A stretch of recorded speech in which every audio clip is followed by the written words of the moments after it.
Welcome to our deep dive into this fascinating world of primordial black holes. Oh, yeah. You've shared Ann M. Green's research paper, Okay. Primordial Black Holes as a Dark Matter Candidate, a brief overview with us, and today we'll explore the idea of PBHs as a potential solution to the dark matter puzzle. It's a compelling area of research, especially considering that PBHs, unlike the black holes formed from stellar collapse, would have emerged from the extreme conditions of the very early Yeah, universe. so let's quickly recap what we know about dark matter for our listeners. Yeah, We can't see it directly because it doesn't interact with light, but we know it's there due to its gravitational effects on galaxies and the large-scale structure of the universe. right. The movements of galaxies and the way light bends around massive objects tell us that there's a significant amount of matter out there that we simply can't detect through conventional means. So enter the primordial black hole. Yeah. These ancient black holes, if they exist, would have formed in the first fraction of a second after the Big Bang. What makes them such an interesting dark matter candidate? Well, they possess the three key characteristics we expect from dark matter. Okay. They're non-baryonic, meaning they're not made of the ordinary matter that makes up stars and planets. They're cold, meaning they move relatively slowly compared to the speed of light. And they're stable, meaning they can persist for billions of years. Let's delve into how these PBHs could have formed. Yeah, The leading theory, as I understand it, involves density fluctuations in the very early universe. that's correct. In the incredibly hot and dense environment of the early universe, some regions would have been denser than others. These density fluctuations are the same ones responsible for the formation of galaxies, but on a much smaller scale and with much higher density in the case of PBHs. So picture a region so dense that it collapses under its own gravity, overcoming any outward pressure. And boom, you have a primordial black hole. Precisely. And the size of a region that might collapse to form a PBH is thought to have been comparable to the size of the observable universe at that time. It's a mind-boggling concept. It certainly is. And this formation scenario implies that PBHs could have a wide range of masses, right? Absolutely. The mass of a PBH is directly linked to the time of its formation. The earlier it formed, the smaller its mass equation 1. In Green's paper, elegantly describes this relationship. For instance, a PBH formed a mere 10 to 6 seconds after the Big Bang could be as massive as our sun. That's incredible. Indeed. Now, the intriguing part is that if enough PBHs formed in the early universe, their combined mass could potentially account for the dark matter we observe today. That's the crux of it. But we only need a tiny initial fraction of PBHs to achieve this right. Green's paper mentions the parameter representing this fraction. Yes, Burrell represents the initial mass fraction of PBHs relative to radiation. As the universe expands, the ratio of PBHs to radiation changes. While the energy density of PBHs decreases proportionally to the cube of the scale factor, radiation's energy density decreases even faster proportional to the scale factor to the fourth power. This is illustrated in Figure 2 and Equation 6. So even if the initial fraction of PBHs was small, their relative abundance could have grown significantly over time. Exactly. This is one of the key features that make PBHs a viable dark matter candidate. But this leads to a crucial question. If PBHs are so abundant and have persisted for billions of years, why haven't we directly observed them yet? That's the challenge. Detecting PBHs is incredibly difficult, even if they make up all the dark matter. Their nature as black holes makes them masters of disguise. They don't emit light, so traditional telescopes can't see them. So how do we go about searching for these elusive objects? What methods are at our disposal? There are several indirect methods that scientists are employing. One such method relies on the concept of Hawking radiation. Stephen Hawking proposed that black holes slowly evaporate due to quantum effects near their event horizon. So even black holes aren't entirely black. They emit radiation, albeit incredibly faint radiation. Precisely. And this Hawking radiation causes black holes to gradually lose mass and eventually evaporate entirely. Smaller PBHs would evaporate faster, potentially producing detectable signals. However, larger PBHs could persist for billions of years. Have we detected any signatures of Hawking radiation that could point to PBHs? Unfortunately, not yet. Observations from gamma-ray telescopes have placed constraints on the abundance of PBHs based on the lack of detected Hawking radiation. These constraints tell us that PBHs smaller than a certain mass cannot make up all of the dark matter. So while Hawking radiation hasn't revealed PBHs directly, it has helped us narrow down the range of masses where they could be hiding. Exactly. It's a process of elimination, and each new constraint brings us closer to understanding the nature of dark matter. Moving on, what other techniques are being employed in the hunt for PBHs? Another promising method is microlensing. This technique exploits the gravitational bending of light around massive objects. So if a PBH were to pass in front of a distant star from our perspective, its gravity would bend and magnify the starlight, causing a temporary brightening of the star. Precisely. Detecting these microlensing events is a statistical game. They're rare and fleeting, but several observational projects are actively searching for them. What about gravitational waves? Wouldn't the merger of two PBHs produce ripples in space-time that we could detect? Yes, absolutely. When two black holes merge, they create gravitational waves that propagate outward at the speed of light. These waves carry information about the merging black holes, including their masses and spins.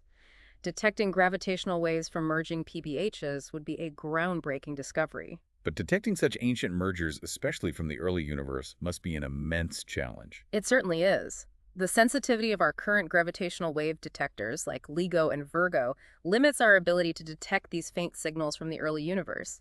However, upcoming space-based gravitational wave observatories like LISA hold immense promise for probing these events. So we have direct detection methods like Hawking radiation microlensing and gravitational waves.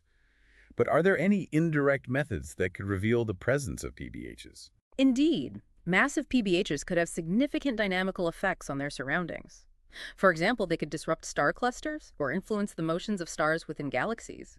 By studying the subtle gravitational interactions within galaxies and star clusters, we might find telltale signs of PBHs lurking in the background. Precisely. Figure 4 in Green's paper nicely encapsulates the current observational landscape.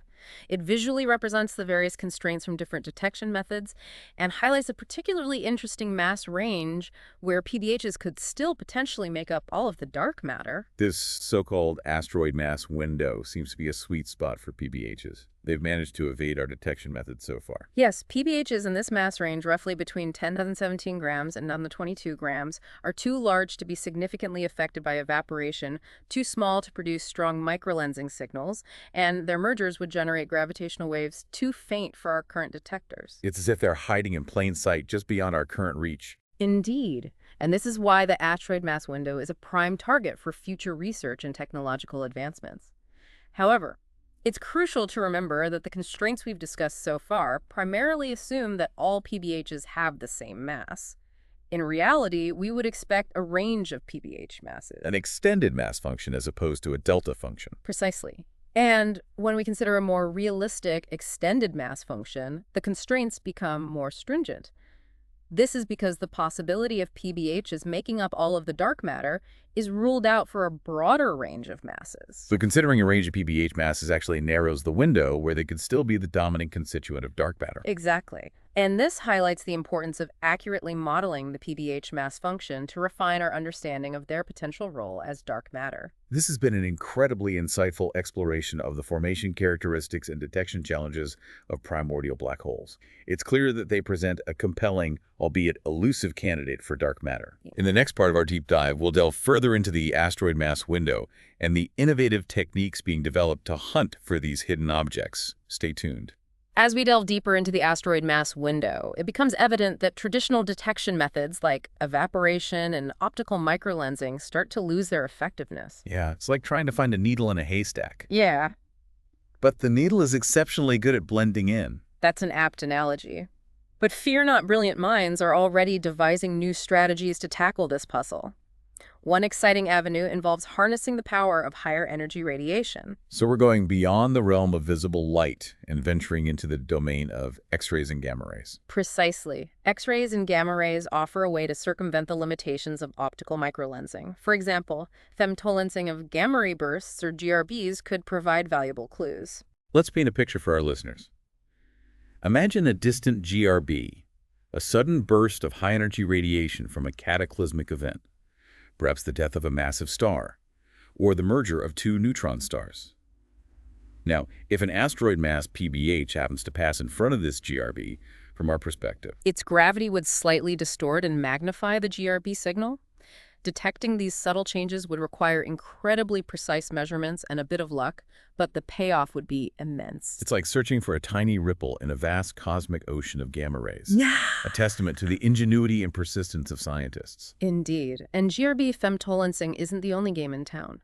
Other techniques like GRB lensing parallax and microlensing of X-ray pulsars are also being actively explored. So by observing how PBHs affect the radiation from these distant energetic sources, we could potentially infer their presence and even estimate their mass. Exactly. Figure 5 from Green's paper offers a glimpse into the future potential of these methods. It's a visual representation of both current and projected constraints, highlighting the remarkable sensitivity that future instruments could achieve. It's truly inspiring to see how scientists are pushing the boundaries of observation, constantly developing new tools and techniques to unravel the mysteries of the universe. But let's shift gears for a moment and talk about the theoretical underpinnings of PBH formation, specifically the role of ultra-slow roll inflation. Ah, yes, ultra-slow roll inflation. It's a fascinating concept that's essential for producing the large density fluctuations needed to form an appreciable number of PBHs, especially in single-field inflation models. To put it simply, in standard slow roll inflation, the inflaton field, the driving force behind the universe's rapid expansion, slowly rolls down its potential energy curve. Correct. But to generate those extreme density peaks required for PBH formation, we need something more dramatic, a brief period where the inflaton field slows down drastically, almost to a standstill. This ultra-slow roll phase creates a sort of bump in the primordial power spectrum, amplifying the density fluctuations on small scales. Exactly. It's like hitting the pause button on the inflaton's descent, allowing those small-scale fluctuations to grow significantly before the field resumes its normal slow roll. However, there's some debate surrounding ultra-slow roll inflation. Some researchers suggest that it could lead to significant quantum effects, potentially altering the expected distribution of density fluctuations. That's right. The precise shape of the density perturbation distribution in ultra-slow roll models is still an open question. Some studies propose that the tail of the distribution might be Gaussian rather than exponential, which would have significant implications for the predicted abundance of PBHs. So we need a deeper understanding of the quantum dynamics at play during ultra-slow roll inflation to accurately model the PBH population. Precisely. And there's another layer of complexity to consider: the clustering of PBHs on subgalactic scales. Now, this is intriguing. I understand that PBHs, unlike typical particle dark matter, are macroscopic objects. Could this lead to unique clustering patterns? It certainly could. On galactic and larger scales, PBH dark matter would behave similarly to other cold dark matter candidates following the large-scale structure of the universe. But on smaller scales, things could get more interesting. Indeed. Since PBHs are discrete objects, their distribution is subject to Poisson fluctuations, essentially random variations in their density. So even in the early universe, before galaxies and clusters formed, PBHs could have exhibited some degree of clumpiness. Precisely. And these primordial density fluctuations could have seeded the formation of PBH clusters, adding an isocurvature component to the overall matter distribution. An isocurvature component. Could you elaborate on that for our listeners? It means that the fluctuations in the PBH density are not perfectly correlated with the fluctuations in the radiation density, which would be the case for typical particle dark matter. So PBH clustering introduces a unique wrinkle in the early universe's evolution. Exactly. And this clustering could have a significant impact on the formation of PBH binaries, which, as we discussed earlier, could be detectable through their gravitational wave emissions. This raises another fascinating question. What happens if the dark matter is a mixture of PBHs and some other particle candidate like WIMPs, for example? Ah, a mixed dark matter scenario. That's an interesting possibility, but it faces some challenges. Such as? Well, if both PBHs and WIMPs make up a significant portion of the dark matter, the PBHs would accrete halos of WIMPs around them, forming mini-galaxies, so to speak. And this could be problematic. Indeed, because WIMP annihilation within these dense halos would produce a substantial flux of gamma rays, which we haven't observed. So a mixed dark matter scenario involving PBHs and WIMPs is severely constrained by current observations. Precisely. It seems that PBHs, if they exist, might prefer to be the dominant form of dark matter. This has been an incredibly enlightening exploration of the challenges and possibilities in the search for asteroid mass PBHs. The innovative techniques being developed, combined with a deeper understanding of the theoretical framework, offer a glimmer of hope in our quest to unveil the true nature of dark matter. Indeed. The pursuit of primordial black holes is a journey into the heart of the universe's earliest moments, a quest to understand the fundamental building blocks of reality. And as we continue this journey, one can't help but marvel at the ingenuity and persistence of scientists who are pushing the boundaries of knowledge, seeking answers to questions that have puzzled humanity for generations. In the final part of our deep dive, we'll explore the broader implications of PBH research and the ongoing efforts to confirm or refute their existence. So we've covered a lot of ground in our exploration of primordial black holes as a dark matter candidate, from their formation in the very early universe to the challenges of detecting them. Where do we go from here? What are the next steps in this cosmic detective story? Well, the search for primordial black holes is a multifaceted endeavor that requires advancements on both theoretical and observational fronts. Let's start with the theoretical side. What are some key areas where further research is needed? One crucial aspect is refining our understanding of the density perturbation distribution from ultra-slow roll inflation models. As we discussed earlier, the precise shape of this distribution has significant implications for the predicted abundance of PBHs. So a more accurate model of those early density fluctuations would allow us to make more precise predictions about the number and mass distribution of PBHs. Exactly. And this, in turn, would guide our observational efforts, helping us focus on the most promising mass ranges and detection methods. It's like trying to piece together a puzzle. Yeah, The theoretical framework provides the edges and corners while observations fill in the details. a very apt analogy. Another intriguing area of theoretical research involves investigating the potential impact of one-loop corrections on the density perturbations. Now, one-loop corrections sound a bit technical. Could you explain what they are and why they're important? Of course. In essence, one-loop corrections arise from quantum interactions in the very early universe. They can modify the predicted power spectrum of density fluctuations, which in turn affects the abundance of PBHs, especially those formed during ultra-slow roll inflation. So it's like accounting for the subtle quantum ripples that might have influenced the formation of these ancient black holes. It's a reminder that even in the seemingly deterministic realm of cosmology, quantum mechanics can play a significant role. Indeed. And this is why understanding these corrections is crucial for making accurate predictions about the PBH population. Now, on the observational side, what are some promising avenues for future research? As we discussed earlier, the asteroid mass window presents a unique challenge for detection. Traditional methods become less effective in this mass range. However, innovative techniques like femtolensing of gamma-ray bursts and microlensing of X-ray pulsars offer a glimmer of hope. It's exciting to see how scientists are constantly pushing the boundaries of observation, developing new tools and techniques to probe the universe's hidden secrets. Absolutely. And the sensitivity of future instruments is expected to improve dramatically, allowing us to explore the asteroid mass window with unprecedented precision. Beyond these direct detection methods, we also touched upon the importance of studying the dynamical effects of PBHs on their surroundings. Right. The clustering of PBHs on subgalactic scales, for instance, could have profound implications for the merger rates of PBH binaries. This, in turn, would affect the detectability of their gravitational wave signals.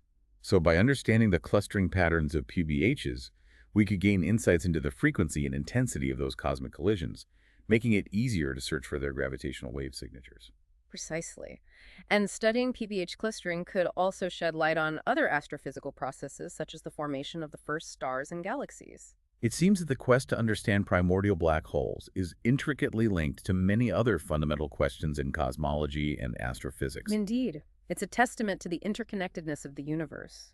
The search for PBHs is not just about finding dark matter. It's about unraveling the history of the cosmos and understanding the fundamental laws that govern its evolution. As we wrap up this deep dive, I'm left with a sense of awe and anticipation. The pursuit of primordial black holes has taken us on a journey from the first fraction of a second after the Big Bang to the cutting edge of modern astrophysics. We've explored their formation, their characteristics, the challenges of detecting them, and the tantalizing possibility that they might hold the key to unlocking the mystery of dark matter. It's a story that's still being written, and the coming years promise to be an exciting time for this field of research.